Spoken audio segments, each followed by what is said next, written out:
दोस्तों नमस्कार। जय देवभूमि, जय उत्तराखंड, जय पहाड़, जय पहाड़ी। दोस्तों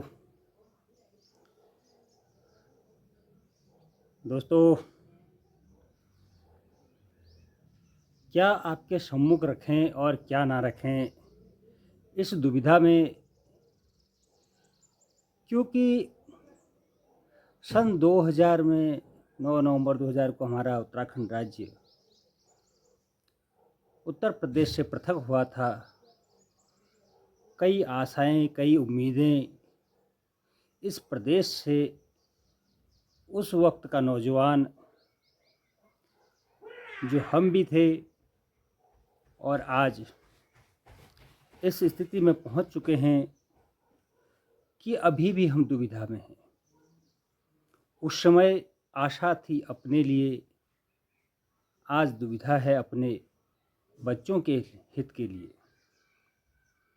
दोस्तों सबसे बड़ी बात, जिस उत्तराखंड की परिकल्पना हमारे बलिदानियों ने की थी, क्या हम उस उत्तराखंड राज्य में जी रहे हैं? क्या ऐसा समृद्ध और खुशहाल उत्तराखंड हमको मिला है? यह एक सोचने की बात है दोस्तों, क्योंकि 25 वर्ष का युवा उत्तराखंड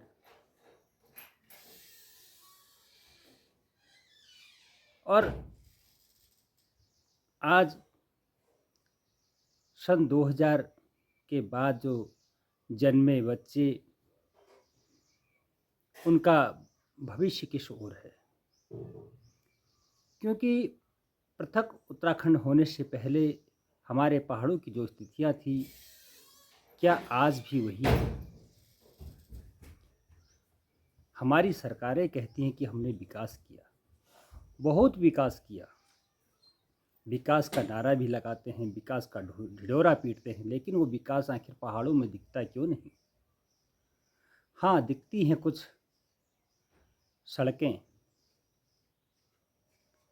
दिखती हैं कुछ इमारतें, लेकिन उन इमारतों और उन सड़कों का कहना ही क्या? जो सड़कें हमें हमारे गाँव को ना बसा सकी, तो ऐसी सड़कों का कहना क्या? जो इमारतें हमें रोजगार न दे सकी, शिक्षा न दे सकी, स्वास्थ्य न दे सकी, तो ऐसी इमारतों का करना क्या?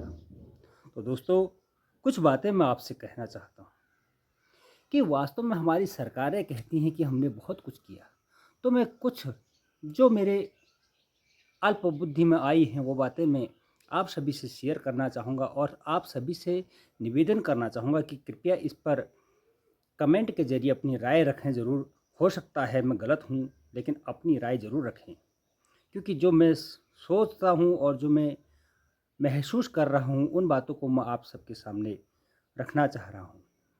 दोस्तों सरकारें ढिढोरा बहुत पीटती हैं। मैं आपसे पूछना चाहता हूँ,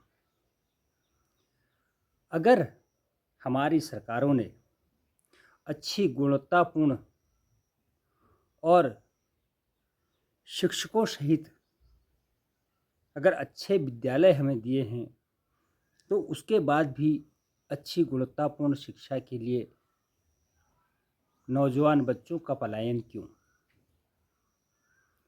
उसके बाद अगर पहाड़ों में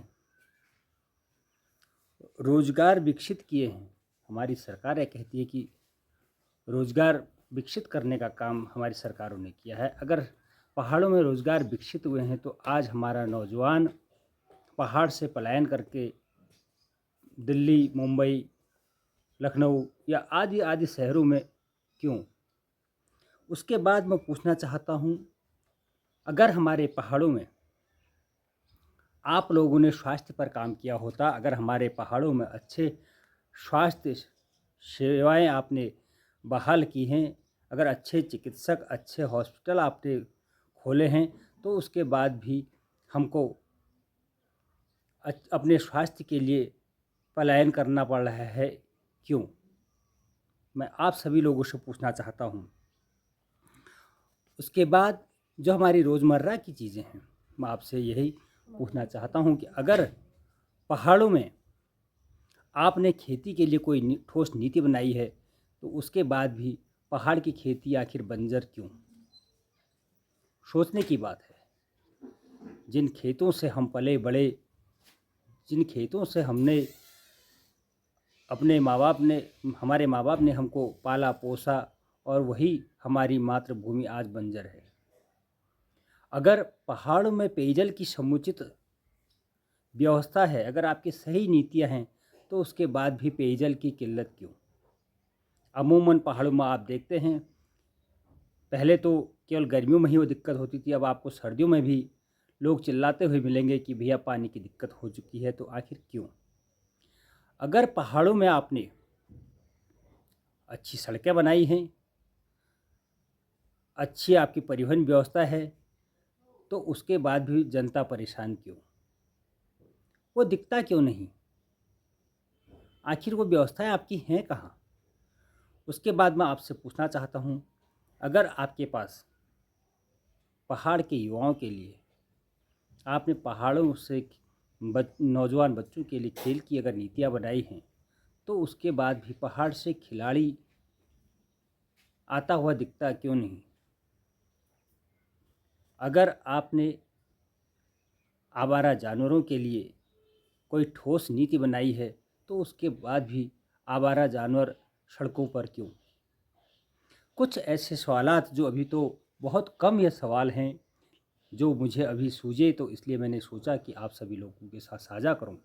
लेकिन ऐसी बहुत सी चीज़ें हैं, बहुत से दिक्कतें हैं इन पहाड़ों में, और इस 21वीं सदी में हम जी रहे हैं।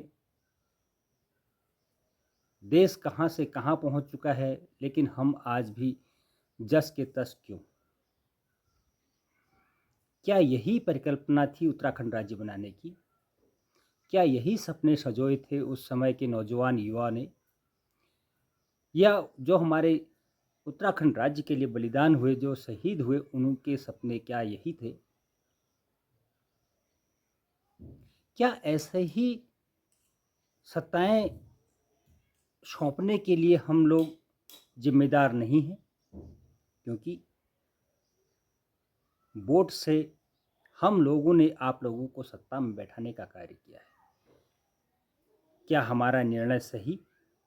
अगर हमने आप लोगों को वोट देकर अगर गलती की है, तो उसके लिए जिम्मेदार शायद हम भी हैं, क्योंकि हम लोग शायद आपको परख नहीं पाए, समय पर समय देते आए, और आप लोगों ने क्या किया?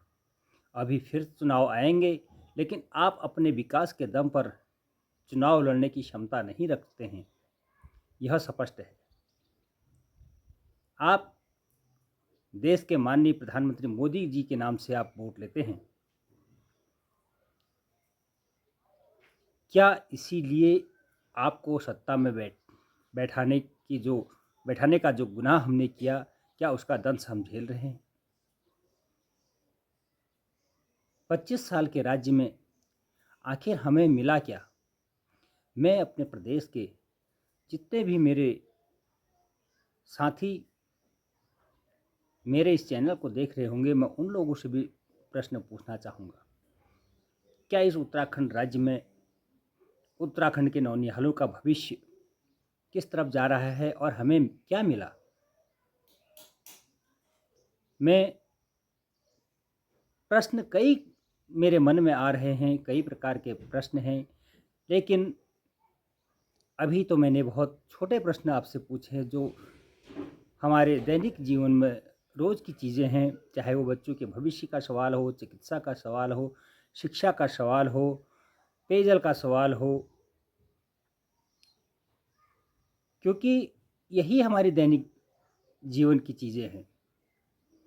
उसके बाद अगर हम बड़ी चीज़ों पर आएंगे, तो बहुत से प्रश्न और खड़े होते हैं। खासकर मैं केवल पहाड़ को लेकर ये बात कह रहा हूँ, और पहाड़ के युवाओं को लेकर मैं बात कह रहा हूँ। मन चिंतित है, व्याकुल है कि हमारे नौनिहालों का भविष्य क्या होगा। इसको लेकर आप सबके सम्मुख आया हूँ। तो आप सभी लोगों से निवेदन करूँगा कि कृपया इस वीडियो को शेयर करने का काम करें, और अपनी राय मुझे कमेंट के ज़रिए ज़रूर दें।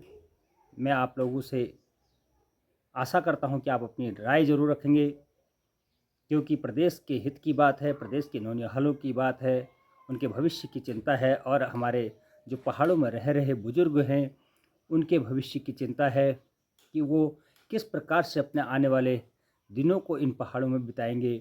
इसलिए ज़्यादा न कहते हुए मैं अपनी वाणी को विराम देता हूँ। जय देवभूमि, जय उत्तराखंड, जय पहाड़, जय पहाड़ी दोस्तों, नमस्कार।